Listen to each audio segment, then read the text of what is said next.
Hello students, हमने previous class के अंदर ऑर्डर ऑफ रिएक्शन के बारे में पढ़ा था कि ऑर्डर ऑफ रिएक्शन क्या होती है, मॉलिक्यूलरिटी क्या होती है। आज हम उनमें कुछ डिफरेंस देखते हैं कि क्या डिफरेंस हो सकता है ऑर्डर और मॉलिक्यूलरिटी। तो ऑर्डर ऑफ रिएक्शन क्या था? It is the sum of the power of the molar concentrations in a rate law equation. rate law equation के अंदर जो मोलर कंसंट्रेशन थी उनकी पावर जो होती है अल्फा और बीटा, उसका सम था अल्फा और बीटा। ठीक है। और ये क्या होता है आपके पास molecularity? It is the sum of number of atoms, molecules, ions which collide with each other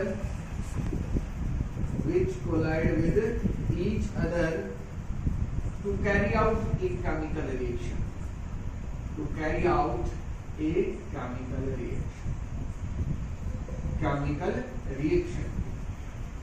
ठीक है, जिसमें हम हमारे पास कितने मॉलिक्यूल्स थे, जस्ट हम उनका सम कर रहे थे, हमारे पास मॉलिक्यूलरिटी। सेकंड जो डिफरेंस है वो क्या है?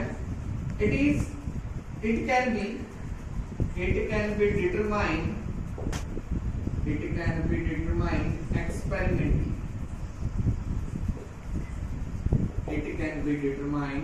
एक्सपेरिमेंटली। इसको हम केवल एक्सपेरिमेंटली बता सकते हैं, थ्योरेटिकली नहीं। And it can be determined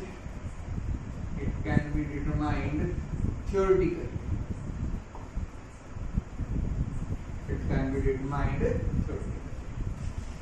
Order, next जो डिफरेंस है वो क्या है? Order of A reaction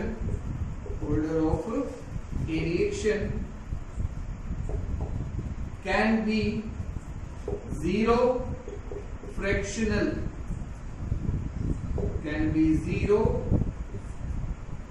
or and fractional, can be zero fractional, और ये एंड लिख सकते हैं। ये फ्रैक्शनल भी हो सकता है और जीरो भी हो सकता है। ठीक है। But the molecularity of A reaction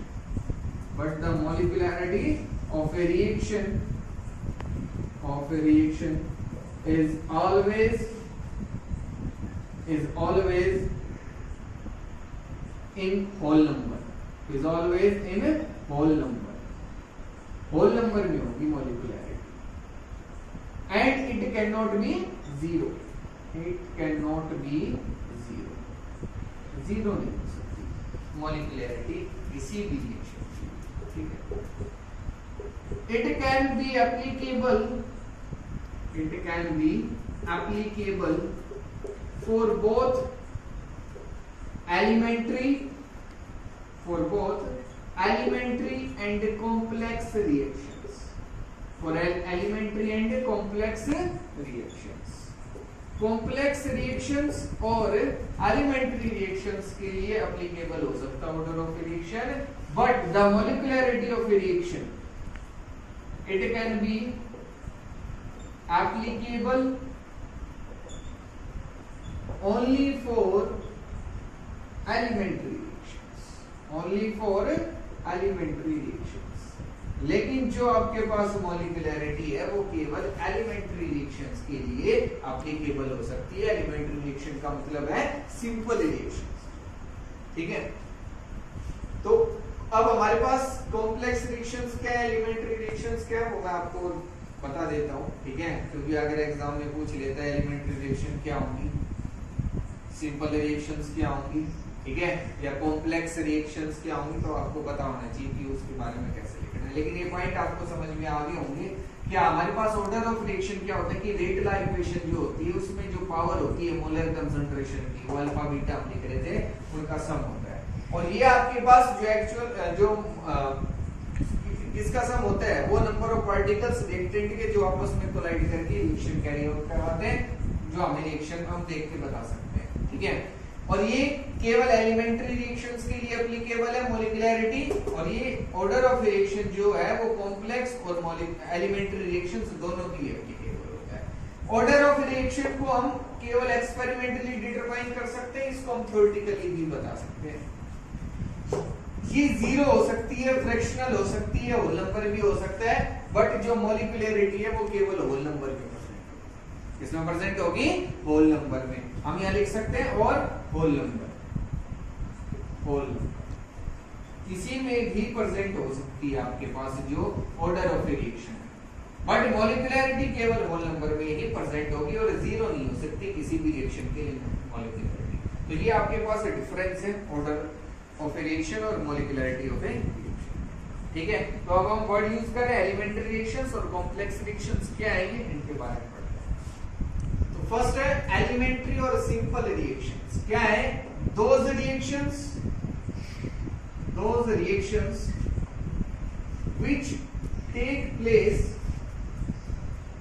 which take place only in one step are called simple और elementary reactions। क्या बोल सकते हैं हम? सिंपल और एलिमेंट्री रिएक्शंस। ठीक है, जो एक ही स्टेप में हो जाएंगी वो सिंपल रिएक्शंस कहते हैं, उनको एलिमेंट्री रिएक्शंस कहते हैं। और कॉम्प्लेक्स रिएक्शंस समझ गए होंगे अब क्या आएगा इसमें? Those reactions which take place in more than one step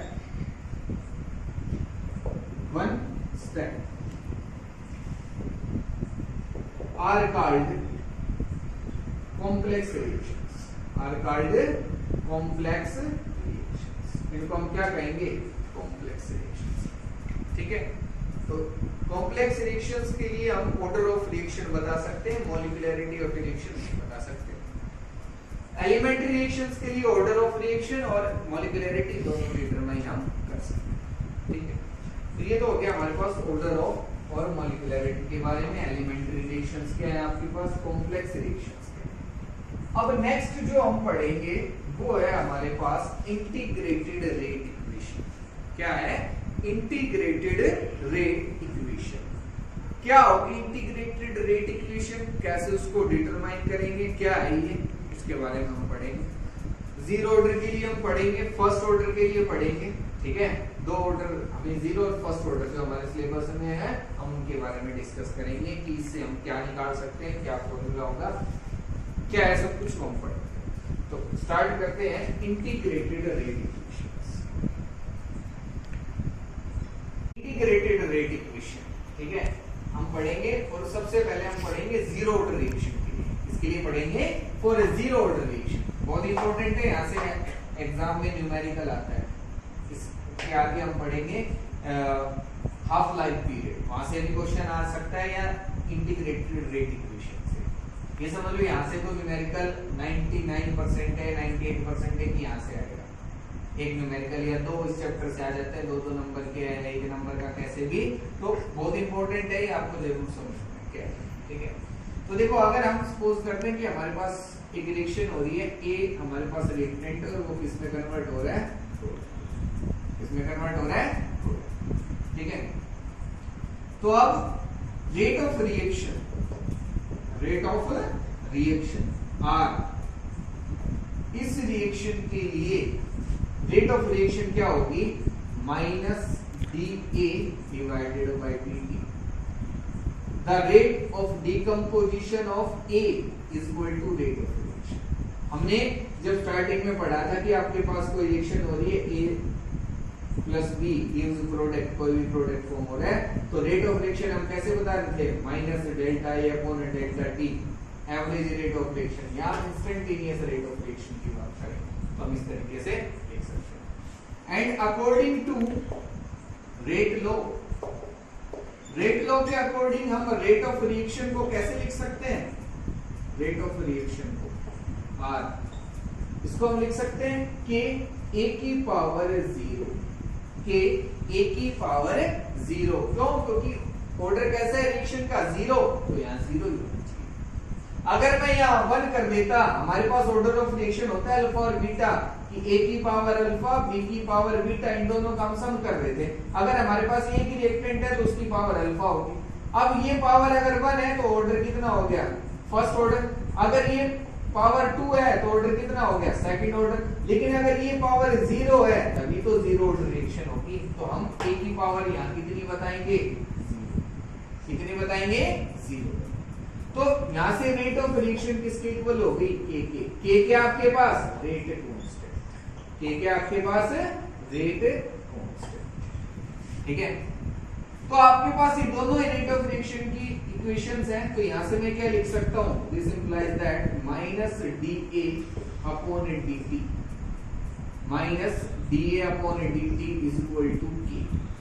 are किसके इक्वल है, माइनस dA अपॉन dt के। अब यहां से मैं लिख सकता हूं माइनस, या लिख सकता हूं dA is equal to minus k dt। इस माइनस का मतलब ये है, ठीक है। तो आपके पास क्या हो गया, dA is equal to minus kd. Now integrating both sides. Integrating both sides. दोनों साइड्स को इंटीग्रेट कर दो तो यहां तो क्या आ गया आपके पास, a, क्या आ गया, a is equal to minus kt plus I, where I is integration constant। और I क्या होगा आपके पास, इंटीग्रेशन कांस्टेंट, ठीक है। ये आप मैथ में पढ़ते हो कि एक कांस्टेंट जब यूज करते हैं उसको हम यहाँ I मान लेते हैं, वहां C भी बोलते हैं। अब यहां से मैं क्या लिख सकता हूं, देखो अब हमारे पास I आ गया। I जो इंटीग्रेशन कांस्टेंट है इसकी वैल्यू क्या होगी, तो हम कैसे फाइंड आउट करेंगे, at time 0, at t is equal to 0, A is equal to A naught, A is equal to A naught। A क्या आपके पास, फाइनल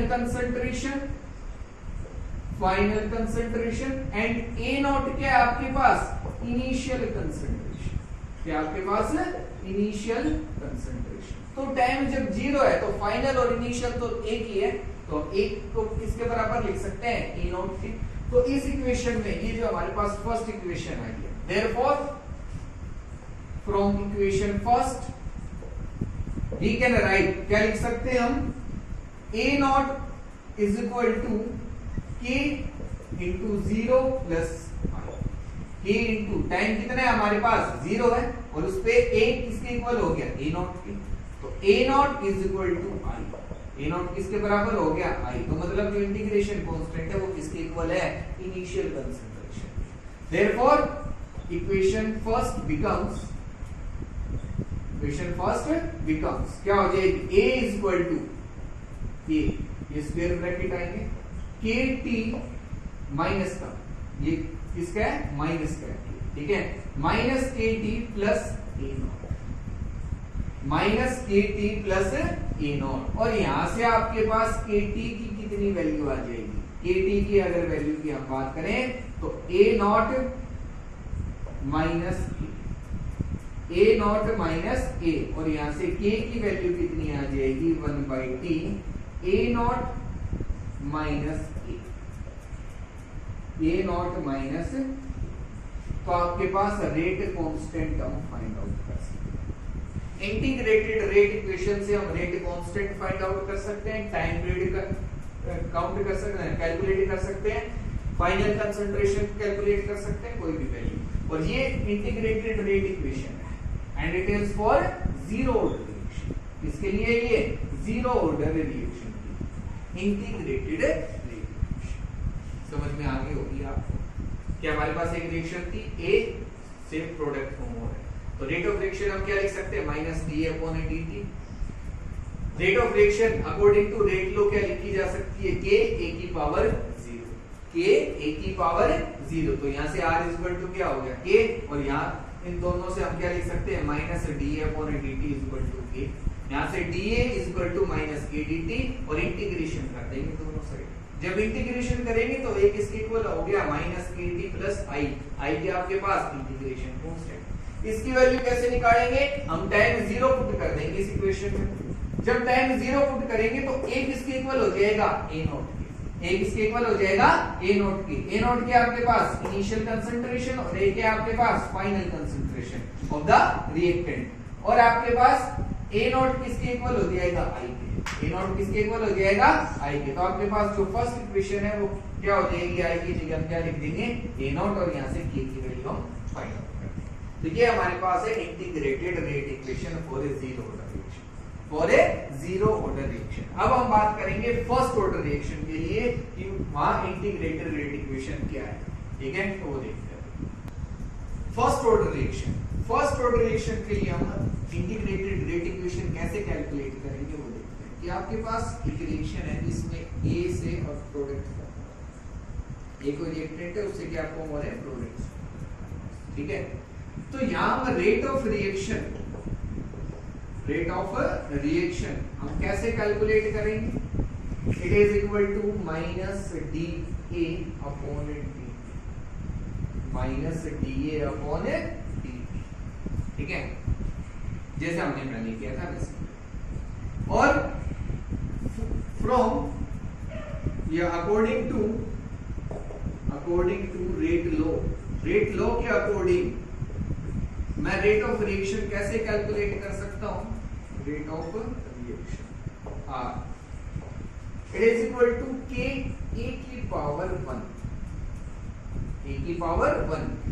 फर्स्ट ऑर्डर रिएक्शन है, मतलब आपके पास जो सब है जो मोलर कंसंट्रेशन है उनकी पावर का सब कितना होना चाहिए 1। अगर एक रिएक्टेंट है तो उसकी पावर 1 होनी चाहिए, तो मतलब यहाँ की पावर कितनी है 1, तभी तो फर्स्ट ऑर्डर रिएक्शन है। तो दोनों ही वैल्यू किसकी है आपके पास, दोनों ही जो वैल्यू है वो रेट ऑफ रिएक्शन की है, तो दोनों को इक्वेट कर सकते हैं। तो यहां से मैं लिख सकता हूं dA upon dt is equal to k a, a के आपके पास कंसंट्रेशन ऑफ, ये स्क्वायर ब्रैकेट में हम लिख रहे हैं, इसका मतलब है concentration of k।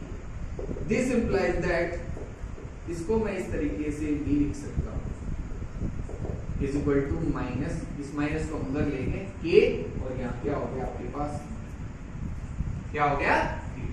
Now integrating both sides, integrating both sides, दोनों साइड्स को इंटीग्रेट कर दो। तो जब हम इंटीग्रेट करेंगे तो क्या होगा आपके पास, इसका जब इंटीग्रेशन करेंगे तो ये आएगा ln a, कि 1/a का इंटीग्रेशन क्या हो जाएगा ln a, ठीक है, is equal to minus kt plus i, kt plus i, इसका kt हो गया, और i के आपके पास इंटीग्रेशन कांस्टेंट, i के आपके पास इंटीग्रेशन कांस्टेंट, ठीक है। अब i की वैल्यू यहां कितनी होगी तो हम वैसे निकालेंगे, when t is equal to 0 then a is equal to a naught, a किसके इक्वल हो जाएगा आपके पास a naught के, a किसके इक्वल हो जाएगा a naught के। तो देखो ये हमारे पास फर्स्ट इक्वेशन है, फ्रॉम इक्वेशन फर्स्ट इक्वेशन से हम क्या लिख सकते हैं ln a naught, जो ln है वो नेचुरल लॉग, देखो हमारे पास लॉग हम इस तरीके से भी लिखते हैं, और इसकी जो ये जो हम लोग लिखते हैं इसका बेस 10 होता है, और एक लॉग जो जिसका बेस e होगा उसको मैं ln लिख सकता हूँ, इसको हम नेचुरल लॉग बोलते हैं। इसको हम इस तरीके इसमें कैसे कन्वर्ट करेंगे अभी हम वो आगे देखते हैं, ठीक है। तो ln a naught is equal to ये हो जाएगा आपके पास माइनस के 0 प्लस i, तो i की वैल्यू कितनी आ गई आपके पास ln a naught, i की वैल्यू कितनी आ गई ln a naught, put the value of i in equation first, जो फर्स्ट इक्वेशन है उसमें इसकी वैल्यू पुट कर दो, तो आपके पास क्या हो गया ln a is equal to minus kt plus ln a naught, ln, और यहां से आपके पास kt की कितनी वैल्यू आ जाएगी ln a naught minus ln natural log a naught minus natural log a, और यहां से k की वैल्यू कितनी आ जाएगी आपके पास, या मैं kt, अभी मैं इसको इस तरीके से भी लिख सकता हूं कि a naught upon a, a naught upon a, कि log a minus log b को मैं क्या लिख सकता हूं, log a अपॉन b, क्या लिख सकता हूं, log a अपॉन b, तो ये लिख दिया मैंने। तो यहां से k की वैल्यू कितनी आ जाएगी अब आपके पास 1 upon t ln a naught upon, और इसको अगर हमें log टू दी बेस 10 में कन्वर्ट करना है तो मैं लिख सकता हूं k is equal to 1 upon t into 2.303 log a naught upon, और ये आपके पास इंटीग्रेटेड रेट इक्वेशन आ गई फॉर फर्स्ट ऑर्डर। किसके लिए आ गई, फर्स्ट ऑर्डर के लिए, कि हम रेट कांस्टेंट यहां से कैसे फाइंड आउट कर सकते हैं, अगर हमारे पास टाइम दे रखा है, इनिशियल कंसंट्रेशन, फाइनल उसकी वैल्यू पुट करेंगे और आंसर आ जाएगा आपके पास। ये बहुत इंपॉर्टेंट है, वेरी इंपॉर्टेंट, ठीक है। क्वेश्चन आते हैं कई बार नहीं, मोस्टली जो फर्स्ट ऑर्डर है उससे क्वेश्चंस आपके पास एग्जाम में आते हैं कि आपको टाइम गिवन होगा, कहेगा इतनी जो रिएक्टेंट है वो इतना कन्वर्ट हो गया प्रोडक्ट में, तो बताओ रेट कांस्टेंट क्या होगा, या इतने टाइम में रेट कांस्टेंट दे रखा है, कह रहा है इतना रिएक्टेंट इतने प्रोडक्ट में कन्वर्ट हो गया, इतना रिएक्टेंट कंज्यूम हो गया, तो बताओ कितने टाइम में होगा, टाइम हमें निकालना पड़ेगा। हमें टाइम गिवन होगा तो रेट कांस्टेंट है, इनिशियल कंसंट्रेशन, फाइनल, मतलब कोई भी वैल्यू हमसे पूछ सकता है, ठीक है। तो मोस्ट इंपोर्टेंट है, इससे रिलेटेड हम न्यूमेरिकल्स करेंगे, मैं आपको असाइनमेंट दूंगा, ठीक है। हमारी जो नेक्स्ट वीडियो होगी उसमें हम इनसे रिलेटेड न्यूमेरिकल्स करेंगे। तो आपको ये ध्यान से समझना है कि हमने क्या आज पढ़ा है, ठीक है, बहुत ही इंपॉर्टेंट है। मैं फिर से आपको कह रहा हूँ, कुछ नहीं आता है समझ में तो मेरे से पूछने की सर हमें डाउट है, लेकिन ये सभी को समझ में जरूर आना चाहिए, इसमें कोई भी डाउट नहीं रहनी चाहिए, ठीक है। Thank you.